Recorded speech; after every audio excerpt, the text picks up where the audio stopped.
regardless of seniority level, regardless of the sector you operate in, and regardless of your confidence about your data. Okay? All right. So why rebellion, right? It's sometimes not associated with measurements, right? I want to point out the fact that measurements in communication has been largely unchallenged over the past years. And the few times it's been rattled a little bit, it was because we started introducing new technologies and new tools that would give us new data that we didn't have before. But most of it, we took at face value.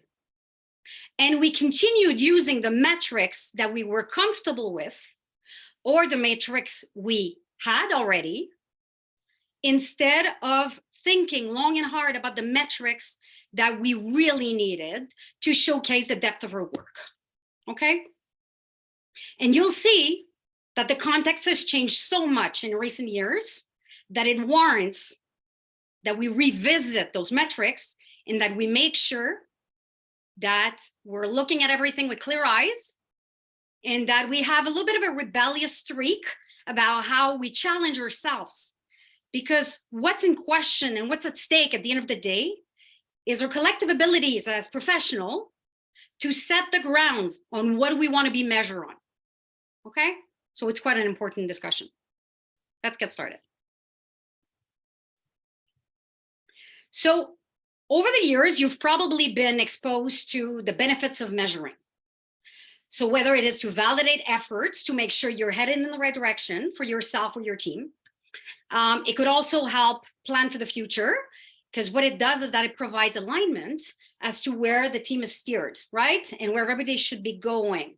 And when you have tangible, quantifiable measures to align yourself against, there's more chances that no one goes off course too much, okay? And if you do go off course, it helps you make adjustments and correction, okay? Before getting to the end and realizing that you've gone too far with the wrong metrics and so on and so forth. And typically what it also does is that it eliminates confusion and misinterpretation, because everybody uses the same language, everybody has the same target and the same objectives. So that's the ideal world, by the way, okay? I'm not expecting everybody to be at that place, and this is all fine. As I said, it's a loop, okay? You get in where you are. So it is true that metrics do that, but they do a lot more than this. If we only took the time to evaluate whether the metrics you're using are really doing us justice, okay? So let's challenge this a bit.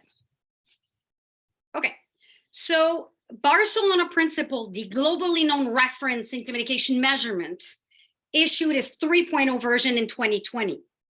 And it states 7 principles that govern measurements in communication, being internal or external. I want to point out number 3 and number 7 here. They're all worthwhile and they should all be read. By the way, this is all available online. The reason I want to point out number 3 and number 7 is because they're the common thread for this entire presentation. So number 3 speaks about the impact. So in the past, you may have done communication, whether it's activity, campaigns, strategies that were targeting your main audience or your primary audience or even your secondary audience. Now what you're asked to do in this new world is to have a wider spread impact on your organization as a whole, but then beyond this, your community and society, okay? So expand your scope. Number 7 speaks to the importance of measuring with integrity and transparency. That sounds evident, okay? And everybody will say in good faith, we're measuring to the best of our ability with the best standards possible. But you'll find out this isn't so easy when you don't know where your data is coming from, how it was acquired, how it was collected, how it was managed and retained, or discarded, okay? As I said before, the tide has turned. We've gone from capturing single events, whether at an organizational level, at a department level, or more at a societal level, depending on your life, your life as an individual, but also as a professional communicator.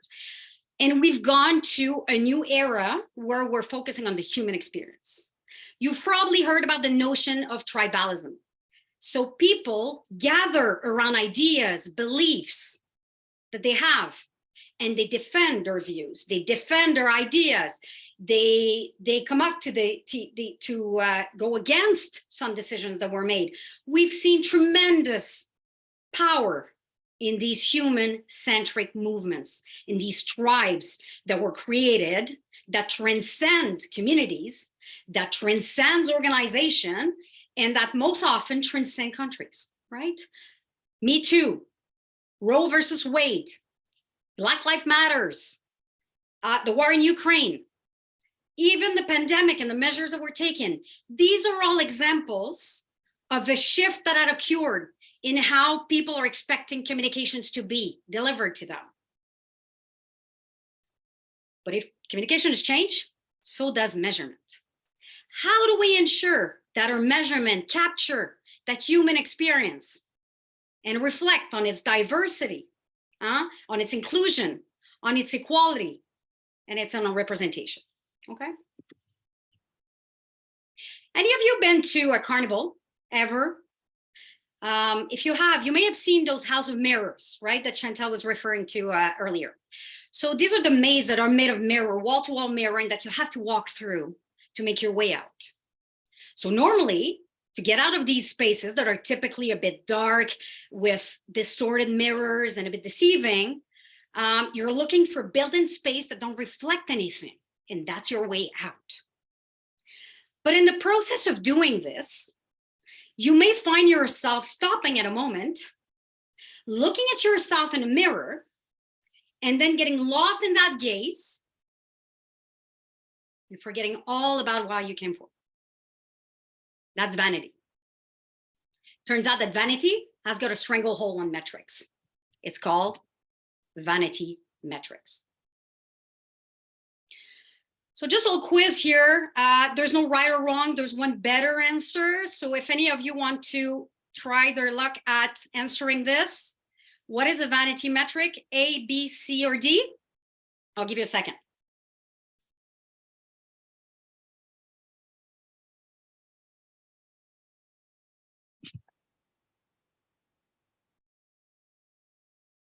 Okay. All right. I'm seeing some B's, I'm seeing some D's. Okay, so the most appropriate answer, and we'll see why, is B. It does not take into account the context. So for anyone who might have been tempted to answer D because it's intuitive, knowing that I'm going to be challenging metrics and saying that vanity metrics perhaps should be avoided at all costs. No, not at all costs, not that categorically. There is directional value in looking at vanity metrics. The caveat I'm going to put in is the fact that it cannot be relied on as the sole measure of performance. Okay, and we'll see why. So B. I'll give you a second to read a definition of vanity metrics here.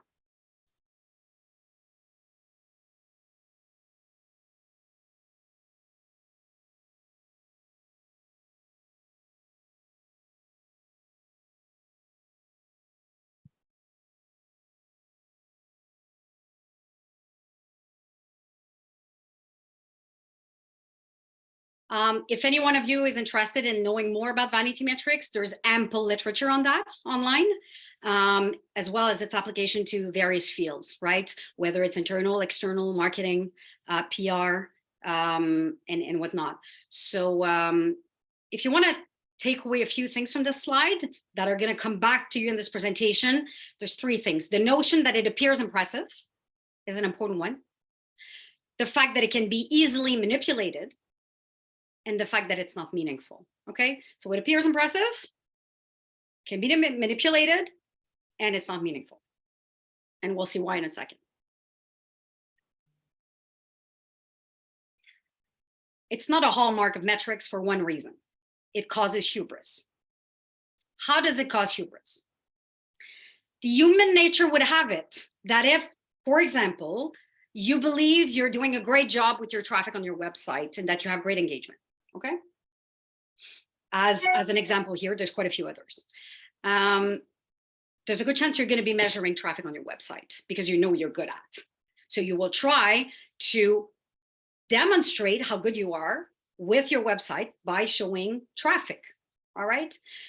Doing this, there's nothing wrong with this intrinsically, but it does confirm your bias that you're very good at managing your website. And you're looking at only the lens of traffic to demonstrate this. Okay.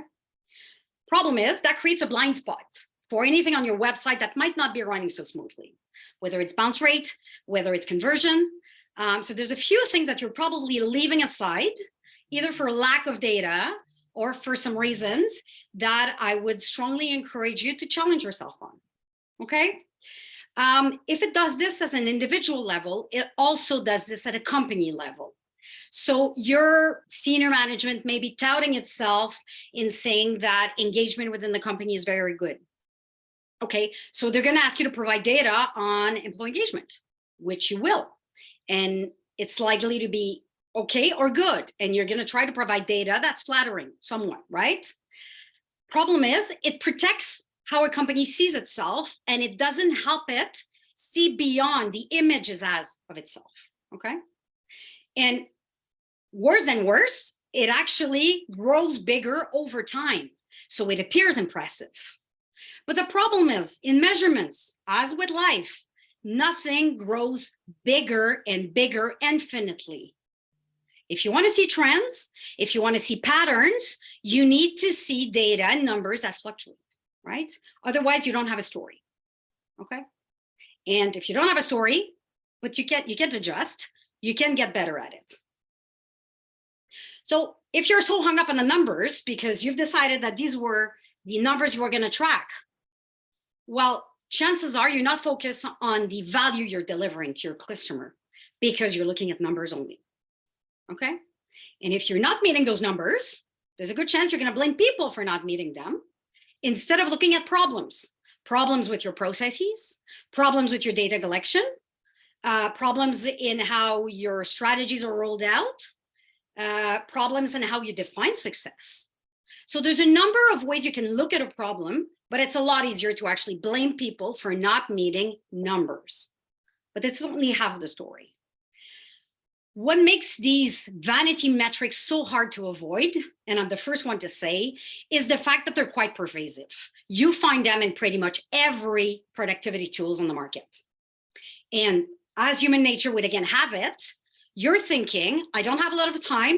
I'm not super comfortable with data. If it's already provided in a productivity platform, it's good. It's legit. I'm going to use it. It's there. It's convenient.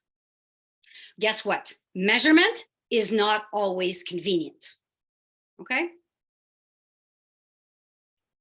How do you know if you're in presence of a vanity metrics? There's one litmus test that can help you. Very simple. So what? Let's try this. My website traffic is fabulous. So what? Does it tell you anything about the path of navigation on your website? Does it tell you about anything about the bounce rate? Are people getting into your website and coming right out? My impression for that article are fabulous. Did people action this? Did people refer you or your company to anything, right? So that's a so what question. And the problem is that vanity metrics are typically very shallow and they fail that litmus test most often. But if you do end up with a legit answer to this, ask yourself the following questions. Okay, so there's a so what. That's credible. Is it relevant for my business? Does it tell me about anything about my customers and the value I'm delivering to them? Is this representative? Or is this based on a small percentage of people? Was this data acquired ethically and with integrity? Right? So these are all questions you can ask yourself. If you stumble on one or more of these questions, there's a chance you're in the presence of a vanity metrics. So fear not. As I said earlier, not to be avoided at all costs. It's just a place for you to realize that as much as this can be directional, you have to find more complementary data to sort of inform your future actions.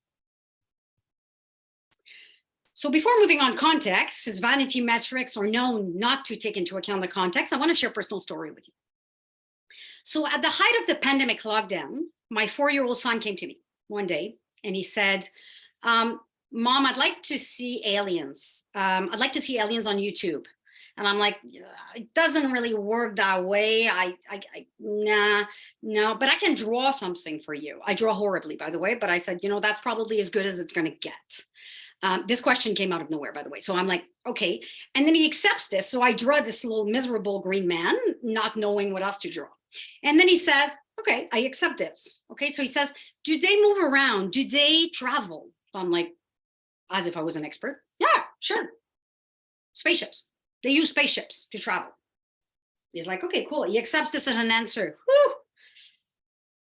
And then he asks, can they come here? Could they come visit here? As in here? I'm like, well, I guess they should. If they exist, if they're organized, if they have the spaceships, yeah, they can come. Yeah, confidently. They can come. He stops and he ponders for a minute. And then he says, no, Mom, can come. They can. I'm like, why not, baby? Why not? Well, because of the lockdown, they can't travel. Ha, context. I was responding to a logical feasibility question on whether or not alien could come here, provided that they exist and that they're organized enough to have spaceship. He was thinking about the context, short term, what we were in at that moment, thinking lockdown, can't go to daycare, I can't do anything. So sure enough, alien can come either. Okay. So we're going to do the same exercise with data, because the data you've been using all along or looking at was directly impacted by the context in recent years. And I want to tell you why. Let's start with web consumption. So online traffic. You've probably experienced this. You're probably navigating on a lot more sites than before, at least you were for a period of time during the pandemic. And that translated into a steep increase in media consumption, okay? So much so that the average daily time spent on digital platforms was close to 8 hours. So for those of you who are counting on website traffic to actually gauge engagement, your new metrics should be ×2 because there's been a double-digit surge, okay? So your old metrics are not capturing the fact that outside of your control, there are just more people on the web, okay? Data reliability. 2021, ad fraud, new heights, 15.9 billion for US advertisers. What does this focus on? Clickbaits, click farms, click bots. What does that mean? It artificially boosts a lot of click counts, okay? Unbeknownst to you, oftentimes. Let's move on to social media here. 5 years ago, a study was made, quite depressing, I have to say, finding out that 59% of social media users were sharing content without even reading it. They shared it because they liked the title, because they thought it could be interesting, but they didn't take the time, they just shared it. So if you're using shares as a good measure, be aware that a number of these people may have not even read your piece, okay? I'm doubtful that this has improved over time since retention span has even gotten shorter. And then beyond this, going back to Barcelona principle number 7, there is the matter of privacy and transparency, which remains a big concern because the data economy is impressively big. And the fact is we're somewhat losing control over how our data is collected, managed, retained, and anonymized in many cases to ensure that there's no breach, okay? Employee comms. That's probably going to resonate with a number of you that are in internal roles. In many companies, the least prioritized analytics are people analytics. So bottom line, we probably don't know much outside of self-disclosure from employees, outside of people's name, title, gender, if they decide to disclose it, and their grade level, and so on and so forth, their location of work and whatnot. So, but that prevents us from doing a thorough job in communicating in a more targeted manner with people, okay? Because there are more than just their grade, their title, and whatnot. And then if you were using intranet access as a gauge for engagement, well, you're probably in for a bad surprise because 50% of employees are not even logging in daily if they do have access to an intranet. So that would prevent you likely to see trends in usage and to see where people are going on the internet, when they're logging in and when they're logging off and whatnot. So that skews data. So representativity of data is largely based on our assumption that the data that we have is representative. But the fact is, it probably isn't. And the next point speaks to this as well. Average open rate for internal email is 22%. I had to take a double take when I see this because I thought, impossible. People read our email, right? So my Comms Pro's ego got a little rattled here. But the fact is, if I look at my own inbox, there's quite a few unread emails in it, okay? So if you look at open rate, just know that it might not be representative because it's a small sample of people who do open their emails, okay? And you don't know from that point on who actions them. And if you are looking into establishing baseline or benchmark that you can base yourself on in the industry you're in, 90% of employee Comms Pro don't track metrics at all, okay? So that prevents them from actually participating in a movement where there's more metrics that we can all align on, and they don't know what the progress of their activities and campaigns are. Health and wellness. So the Great Resignation, everybody's aware of this term now. It's been coined early in the pandemic. It's now turned into something of a quiet quitting way in many ways. So Great Resignation actually tells you that engagement is no longer to be equated with retention. It's not because you're engaged that you stay in your job. It's more sporadic now. It's more ephemeral. And it's based on the moment you answer a piece on engagement. So fact is, you could be very engaged in your job today, but you get a better job tomorrow with a higher pay, more flexibility. Well, you might say, I'm engaged now, but I'm more engaged at this place, right? You're going to move on. So we need to reconsider how much weight we put into engagement, employee engagement, okay? Because your net promoter score too is going to change with this. People can be engaged one day and not the next, okay? Mental health and wellness. If the internal Comms Pro on the line were thinking of gauging the quality of their work with how much they motivate employees, I would ask you to now take this load off your back. Why? Because 4 or 10 employees find it difficult to be motivated at work, probably as a result of the pandemic and everything that ensued. Meaning, outside of your realm of control and internal communication, employees are feeling things. You might be feeling them as well, okay? Meaning your scope is changing. Employee engagement, love this one. The infamous corporate employee engagement surveys. So for those of you who work in large corporation or in public sectors, you've probably seen this. They come typically once a year, once every 2 years, or twice a year, and they're highly weighted by comms, HR, and senior management. Look at this now. If you subtract the 1/5 of employees who don't take those surveys and another 1/5 who don't respond because they're concerned about anonymity, you're left with 2/3 of the company's population answering surveys truthfully. So that feedback that you glean from those surveys and those scores that you were taking at face value as a good sign of a healthy corporate culture for employees, you need to call this into question now.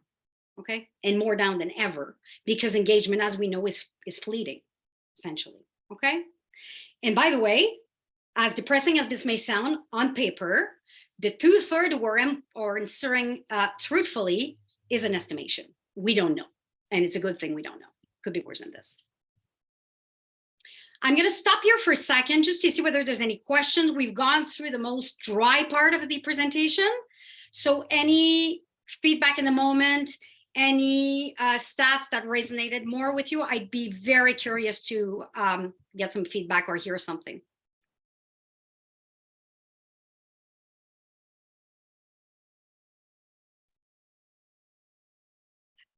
Hi, it's Jacqueline, the moderator, just jumping in. If anybody has any questions, please feel free to pop them into the chat, and I can move those forward. I actually have oh, there's a comment in there right now. I do find it interesting that you're talking about how I'm just invalid the stats that we're currently using are. And I remember from a stats course many years ago talking about a statistically relevant statistically relevant response rate, and it being just a small sample size. Yep. What are the implications for that on the information that you're looking at now? Yeah. That's a very valid point, Jacqueline. I'm glad you bring this up. There's a difference between statistically relevant and meaningful for your activities. And what I mean is that the sample size that you have, so say the portion of people who are answering a survey, for instance, if we talk about employee engagement surveys, probably share some traits. And there might be reasons why they all answer the surveys. So that might not be as meaningful to know what's really going on in the company, because the number of people who are not answering the survey may be the one that have the most insight into what's not going well, right? So I'm not saying that all stats need to be discarded if they're not with a large sample. I'm just saying be wary of whether the group that actually answers to something is heterogeneous enough to give you insight about the diversity of your population, whether it's internal or external. Does that help? Thank you. That's an excellent way to contextualize it. I really appreciate that. And I'll just read out Farah's comment here, just saying that she finds it, or they find it very refreshing, and have been frustrated by our dependence on shaky numbers in the past. Yeah, thank you for that. Thank you for that. Keep bringing them in, right? Those stats, I've heard in a previous session that people said that these stats were disheartening. And my point was to say they might be disheartening. I get that, but this is all part of the process of shaking the tree and actually challenging ourselves. So we need to go through that phase where nothing seems good anymore, okay? But stay with me. I'm gonna share now some more tangible examples of actionable metrics that you can use in replacement of those vanity metrics. And again, just going back to my previous point, not to say don't use them at all. They're all bad and everything. If you're already looking at metrics, you're going somewhere. My point is just don't put too much weight into those very specific metrics. Try to expand your horizons, and we'll do that together, okay? All right, so starting with web and social, and the next few slides, by the way, are going to be a combination of what we call typically vanity metrics and then actionable metrics. This is meant to be a general list. It's not a full one, obviously, and it pretty much works for everybody, except for those who might be in a very small company that's just starting. So a startup may have a different pace to this in terms of measurement, but otherwise I think you can find something for you in there. And I'm going to repeat what I said initially. This is not prescriptive. These are just ideas and example of things you could consider tracking in the future instead of just relying on metrics that you have data for very conveniently. Some of them are not going to be very convenient to collect. They're not going to be hard. They're not going to be very convenient, but I promise they do bring value and they set you apart because you go in on-tap territories largely. Okay. So vanity metrics when it comes to web and social. I've hit the nail several times on the head about web traffic. It's not because I have something against web traffic, by the way. It doesn't take anything away from your Google Analytics tools and whatnot. I'm saying go further. So Facebook fans, same thing. Twitter followers. When you're looking at those, you're looking at absolute numbers. My website traffic is 20,000 a month. Good for you. I have that many Facebook fans. I have that many Twitter followers. I have that many views on my blog. Fine. So what, right? So what? Doesn't tell you about engagement. It doesn't tell you about your digital presence and your influence. So how could you get there? What's actionable? You can look at domain authority for your website, or you can look at backlinks and how effective they are in generating clicks. How are people clicking on the site, navigating it, going beyond the initial page? Then when it comes to social media, you may want to look at Facebook Insight and at Follower Wonk. These are two of some of many tools that exist that allow you to establish a comparison of your digital presence in comparison with your competitors. So you're no longer looking at yourself in a silo, you're looking at the overall ecosystem you're in. And Facebook fans or followers on Twitters are measured and weighted against their presence, their reach, their influence, and a number of other variables to allow you to see your fans are not all equals and your followers are not all equal. Which followers bear more weight because of their own activities, okay? That's something that might be insightful for you to know, okay? Going back to website, if you want to know exactly what's going on your website, traffic numbers are not enough. You want to look at bounce rate. It's as if I was going into a store because the window looks fine. I go in, I look at this, I'm horrified by what I see inside the store, I go right out. I still count as a customer that came in that store, but I stayed 5 seconds, right? So traffic doesn't tell you the whole story. The same way, walking in a store and walking straight out does not tell you a full story. You want to know how much people are staying on your site, navigating, going deep into pages, and then sharing it on social, okay? External e-coms. You want to go beyond open rate of emails. We've talked about this. Newsletter subscribers. How many times have you seen something coming through your inbox and saying, I wish I didn't sign up for this newsletter, right? I have.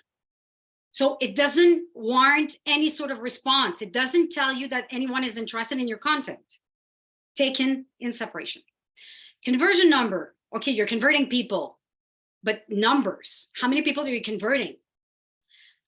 So I encourage you to look at rates and ratio. What I mean by this is that you want to have a rate that gives you a proportion of sorts. Just looking at absolute number is not going to get you anywhere. And you're going to go back to my initial point about hubris. You're going to get stuck up on numbers and you're not going to look at the problems, right? Look at rates, path to conversion, conversion rate, click-through rate on any of your external comms.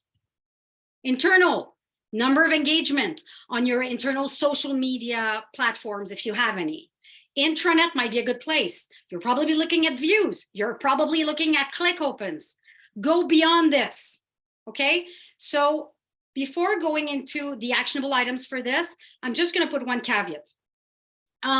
Some of these suggestions are meant to sort of expand your horizons in getting you to consider things you might not have before. But I want to make sure that there's nothing in there that can be interpreted as me suggesting that you track individual employees or that you have any sort of tracking mechanisms that prevents anonymity in any form or shape, okay? That I'm dead against this. And you should be able to navigate your intranet freely. There's already enough monitoring as it is, okay? So as a segue, searches on intranet. If you want to know what people in your company are interested in, get any team who's administrating your website to come up with a list of search words that are entered into the engine, the search engine. Why? Because the words that you're going to get are a good measure of what people want to hear about. And there's a good chance that if they want to hear more about this and they're looking for information on this, that should be a gauge of where you should be communicating on, okay? Instead of just being focused on what you think you need to focus on, listen to the voice of the customer, being internal or external. What are they looking for? And by the way, the same applies to external website. And this is just a general list. It's completely anonymized. There's no IP address attached to it. It's strictly a listing of themes that people want to hear about. If you're doing this, if you're going the distance in getting this, get a bit further. Look at how people word these searches. Why am I suggesting this? Because there might be a great discrepancy in between how you name things with your corporate jargon, if you're in a large corporation, and how people call it. And if there's a big discrepancy, you want to meet people halfway through to answer their need, speak their language within reason, okay? So that might be very insightful, and it's rarely done. Okay, so that allows you to hear more about their preferences in a way that you probably not get in employee data, because you don't have that many employee data, that level of granularity at least. You also want to look at the ratio of engagement. So let's go back to the social media internal platform, the workplace of this world and whatnot. If you see a lot of comments coming in on posts that were made, look, and again, no science here, just visual look at the ratio of comments being made by employees versus manager versus executive, and women and ethnic groups. Why am I suggesting this? Not because you're trying to track people. You're just trying to establish whether people in various community and groups may feel comfortable speaking up. Okay, that's fairly easy to do. This is one of my favorite ones. With the pandemic came the shift to internal virtual events, okay, internal or external. So let's focus on internal events here that were held virtually. So I don't know if, like me, you've been in those town hall style meetings where there's several hundred people, you're on the line in full anonymity, and you're not on camera, and you're just listening in, right, for sometimes 2 to 3 hours. Old way of measuring performance for an event would call for a satisfaction survey, or it would call for a number of attendees and whatnot. So I'm asking you to push beyond this because that doesn't tell you the full story, okay? What I've seen in my own personal experience is that people will log in, most of them, at the time of the meeting, right, virtually. And then halfway through the meeting, you'll have peak attendance, regardless of how long it is, okay? Halfway through, peak attendance. And then people start logging off before the end for various reasons. They're tired, they're not engaged, they have back-to-back meeting that day and they need to prepare for the next one. They haven't had time to have lunch. They want to start a load of laundry because they're working from home that day, and they know that they can log off without being seen, right? I've done this, guilty as charged here. So if your executives ask you, how was the event? Previously, you may have said to them, well, good, we have 400 people. That doesn't tell the story. How about we had 400 people, but 300 of them stayed until the end. There's 100 employees that left at 75% of the meeting. It's a different story. And it's good insight because it would help you determine whether your content is not engaging enough, whether your meetings are too frequent, whether they're too long, whether they're not timed appropriately, or whether your employees are overwhelmed, okay? Or all of these answers together, okay? So you can obtain this by working with your event administrator. There's several platforms that offer that sort of data. Again, anonymized data. This is not attached to any IP or names here. You're just looking for login, log out time. The reason you want to do this is to see trends, okay? If you don't have any influence and you don't have any impact on when these events are actually being scheduled, how often and whatnot, just make sure to advise your executive team on when to position the most critical content. That is at peak time, okay? So ensure that when they deliver their most critical pieces of information, that there's top attendance, okay? And similar to the internal social media platform, you want to look for the ratio of engagement. That's quite an interesting one because there's oftentimes Q&A period or on the mic period where people can just ask questions in front of everybody else. This could be daunting. You're probably not expected to see this as a huge sample, but it could be indicative of a speak up culture or a place where people feel comfortable in not speaking up, regardless of the fact that they might not be executive, they might not be managers, and they might be feeling very remote from that group of higher ups, if you will, in the hierarchy. And then you may want to look, if you have the means, to look at the time that it takes employees to accept an invitation. The reason I'm suggesting this is that if you're eager to participate in something, there's a chance you're going to log off, you're going to register as soon as the invitation is sent or shortly after. If you're dragging your feet and that you have to wait for a second or third reminder, there's a chance you're going to log in and register very close. So how do you gauge people's interest in a meeting? one of the ways to do it is through time that it takes to accept it. One last point that's not on this slide, but that's quite insightful and powerful. If you want to turn the table on your senior executive, we're asking you for feedback.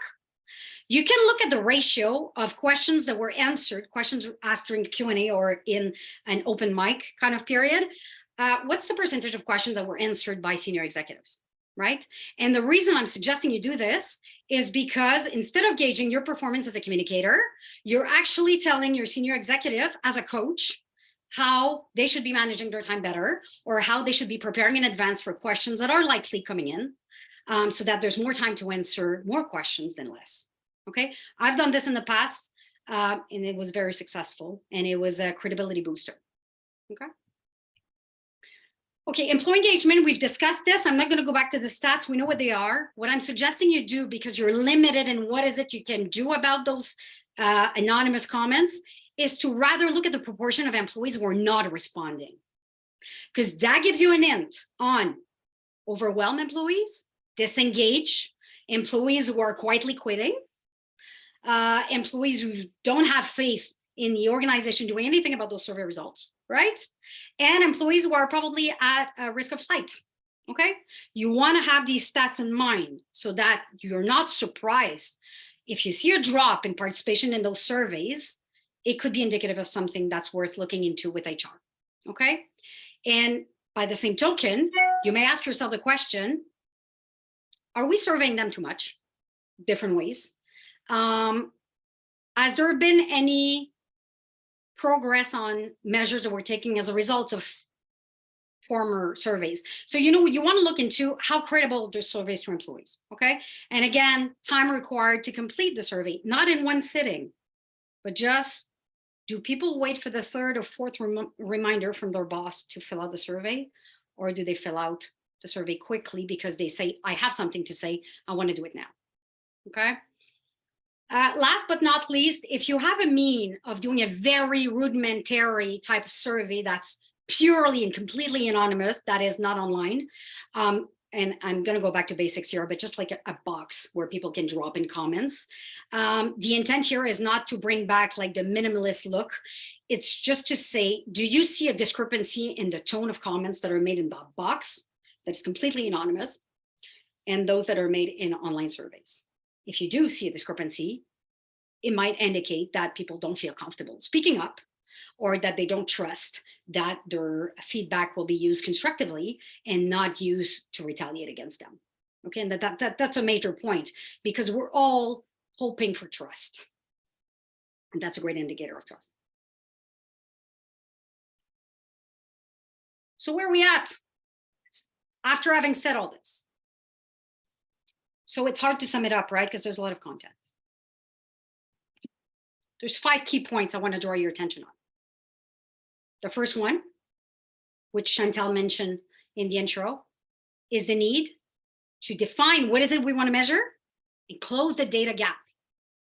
So be inconvenient and dig for data you want to collect, because it's meaningful to show the breadth of the work you're doing. Don't let yourself be imposed measures, okay? Important.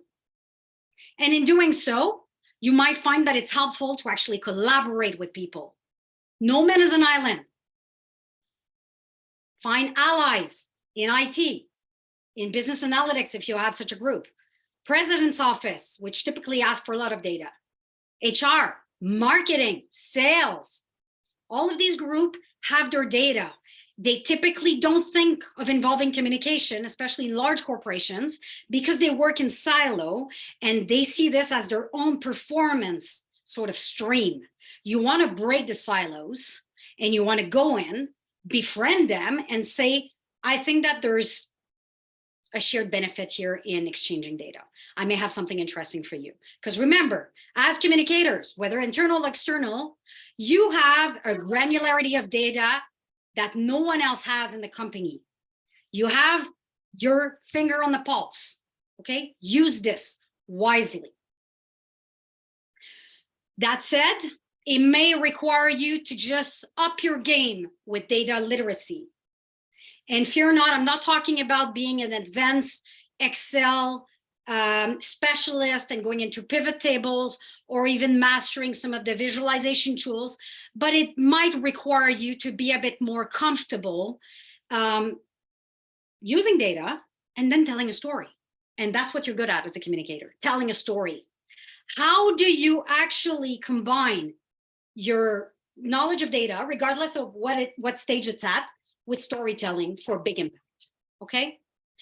Your story needs to be quantifiable so that you can continue keeping your seat at the decision table and showcasing the value of your work for more budget, resources, credibility, scope, and ultimately respect. I encourage you to venture out of established metrics. So bottom line, get out of vanity metrics as your sole point of reference. There is value in trying things different than what's been done before. That's going to be a key differentiator for you if you do this. And most of these metrics are manual and they could lead you to other paths you have not considered before. Okay. And last but not least, we spoke about it before, communication need to be human-centric and authentic at all times. But if you do measure them as they are, as a human movement, there's a good chance that you're going to be able to stick to this. So by and large, this presentation was really to get you from a point where you're focused on, say, number 4 or 5, which is you're measuring outputs and outtakes. And we're trying to take you to impact, ultimately. That's a blue pie in the sky. Not saying it's unachievable, but that's what you should be aiming for. So with your communication and with your measurements, you want to be able to showcase the impact you're having on reputation, relationship, good practices, governance, organizational changes, political, even social changes, okay? And we do have that power. It's a matter of defining how we're going to determine what the play field is and measuring it accordingly. So where do we stand now as a group, as a function? You're not alone if you're feeling a bit daunted by measurements. Most communicators are contended with 3 problems. The first one is that they don't feel that they have access to the right tools and the right platforms. We've discussed this. Be careful with those platforms that sell you convenience. Measurement is not convenient, but it's highly beneficial. Get out of the traditional way and the status quo of doing things, okay? Some of you are concerned over the consequences of not meeting the targets that they set for themselves once they decide to set them and measure them.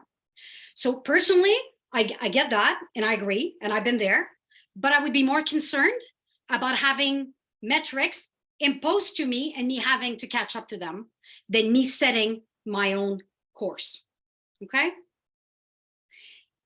And most of you just don't have time to devote to measurement, okay? That's a reality. I'm not going to challenge this, but just think about the benefits long-term of starting slowly by measuring a few things. Don't start big. It might be discouraging. Start small with things that you know you can do and that you're good at, and then it's going to snowball over time, okay? Communication measurement does remain a weak spot for a lot of you. Look at these stats. Only 22% of pros are confident in the metrics that they choose to measure. That tells you something. If you're not confident in the metric that you're choosing, it might be because you're not seeing how they connect to the work that you do. Okay, so ask yourself the question, how am I going to showcase the breadth of what I do? What measures do I need to put in place? Okay, and 70% of communicators reported that their leaders didn't even ask them for metrics. So I think it's time to turn the tables there and to showcase what is it we do and how we're measuring it, because there's ways.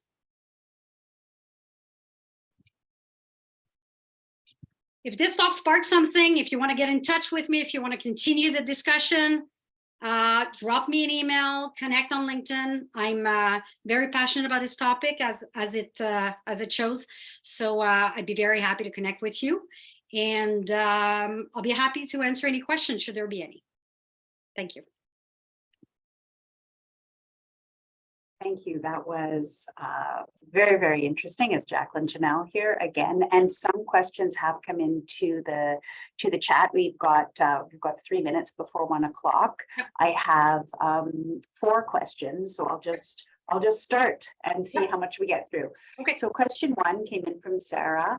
Would you say that click-through rates on e-coms Yep. is a much more valuable, actionable metric to give weight to than open rates? Both of them are necessary, Sarah. I would put more weight into the click rate, because the click-through rate, because it shows some navigation and some depth to where people are going within your email, your content. So I would use both. But if I'm trying to gauge the level of engagement with my content, I would definitely focus on click-through. Again, depending on the context, I'm going to caveat this, but in absolute terms, that's what I do. And then next question, in recent months, given the saturation of digital consumption on a virtual stretch of the 2-year pandemic, Yep. do you find that readers in general are now seeking only shorter content or more content curated email over newsletters? Interesting. I don't have any ins on the future. What I'm seeing right now is that the shorter attention span. So what we're seeing on social is a preference for what we call native content. So content that is already in the bulk of the post or the email, that does not require viewers to actually log into a different page. Okay. So if that answers your question, I think that you need to take into account that saturation and take with a grain of salt your traffic or your numbers on your post, because there's a good chance that it's artificially inflated outside of your control. Okay. So I would go for curated content personally, because I think this is the future. If people don't have time to read through a variety of articles, they'd certainly benefit from having someone curate content for them to give them in small bites pieces what's really important for them. Great, thank you. Next question, concerning the employee engagement point. Yeah. How should it be measured based on your readings and experiences? Yeah. What are the accurate metrics and measurements in relevancy to directing internal comms? Yeah, that's a good question. So engagement has changed, as we saw, right? It's become more fleeting. It no longer can be equated with retention. So instead of measuring your engagement based on the number of people that either promote your company in the Net Promoter Score, or people that stay on your company, which is no longer a gauge of happiness, as we know, or motivation, a lot of people are actually quietly quitting while staying in the company, right? So you will not see this in your stat. I would say that a few engagement measures are the engagement on internal social media platforms, engagement as in actual comments and posts, not likes. That's passive. Anything about surveys, you want to take with a grain of salt, but there's still some comments that might be very valuable. And it sounds counterintuitive, but if you have very negative feedback on your surveys, to me, this speaks great engagement, because people feel comfortable in actually speaking up and saying what's wrong with it. So that shows that there's a bit of respect and engagement for your company. I'd start there. That's great. Thank you. We are a little bit after 1 right now. Should I ask the last question or pass things back to you, Chantal? I think we can take one last question, and then we are at time. Yeah. Okay, thank you. So how do we prepare to share this news with leaders who are used to vanity metrics? How can we shift their readiness to see these more realistic and potentially bad news metrics? Yeah, that's a good question. So I would say start slow and be progressive in our approach in a way that you don't paint yourself in the corner by advertising these great new metrics that you came up with and that you're not able to follow through because they require too much work. So what I would do is that I would slowly phase out of those vanity metrics just by saying we're going to continue watching them and monitoring them, but we've added new ones that might be more relevant to our field and whatnot. So my suggestion here is not to start everything from scratch, because there's a good chance that if you do this, it's just like 2023 resolution. By the end of January, you'll be out of it. Okay, start slow, continue monitoring your vanity metrics. As I said, they don't need to be avoided at all costs, but just start including baby steps, some metrics that you feel confident that you're going to be able to track in the future consistently, and start approaching your leaders with that and saying, I think I may have something interesting for you. Good insights from my vantage point as a communicator. There's only an upside in this. There's really only an upside if you did this well. Thank you. Very interesting presentation. I'll pass it back to Chantal. Thank you so much, Catherine. Thank you, Jacqueline, for moderating the session as well. And thank you so much, Catherine, for sharing all your valuable insights today. Speaking of insights and metrics, you'll receive a short survey following the event. So take 2 minutes of your time to provide us with your valuable feedback. And if you've worked on a great project, you certainly can use all these wonderful insights that Catherine has just provided us with today and submit your best work for the Ovation Awards before Jan 24th. I'd also like to highlight that our volunteers have worked really hard behind the scenes and are planning an in-person social on Feb 21st. So don't forget to sign up for that, as well as the Google Analytics 4 webinar that's coming shortly on the 27th of Feb. For more details will soon follow. So stay tuned to our e-alert that's going to come your way in shortly. Thank you all for attending and have a great rest of your day. Thank you all. Thank you.